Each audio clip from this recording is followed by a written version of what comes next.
$324 million is what the Ford government thinks will help squeeze in more surgeries in Ontario operating rooms. Hospitals will be able to perform up to 67,000 additional surgeries on top of the typical volume of 650,000 scheduled surgeries per year. The province says it's buying time to have surgeries and procedures take place in the evening and on weekends. Cataract, hip and knee, etc., that can be done at a very high rate for catch-up purposes. Hours spent on imaging like MRIs and CAT scans will also see an increase of 12%. The province reported today that despite the pressures felt by the pandemic, over 460,000 scheduled surgeries were still completed. Right now, about 200,000 people are still awaiting surgery. According to Ontario Health CEO Matthew Anderson, that matches pre-pandemic numbers. The rate of referrals has gone down at pretty much the same rate that the surgeries were reduced, which is what gives us this sense of equilibrium. But Anderson says they anticipate an influx of people who may have avoided going to hospitals for initial assessments over the past year and a half. We want people to go back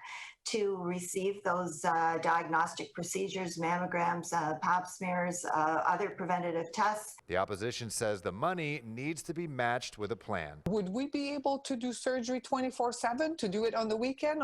Absolutely, if you have the staff to do this. And then once the surgery is done, you need a hospital bed.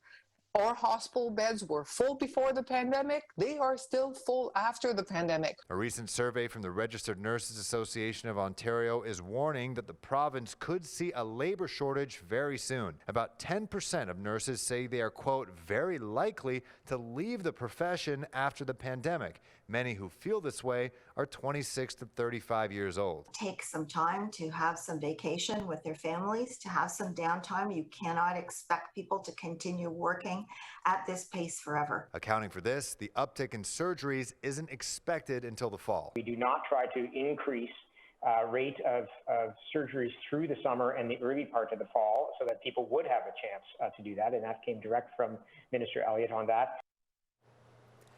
An initiative is already underway through the province to attract more healthcare workers. The COVID-19 Fall Preparedness Plan launched last September includes a $10,000 bonus for nurses in return for a one-year commitment to work in a healthcare facility.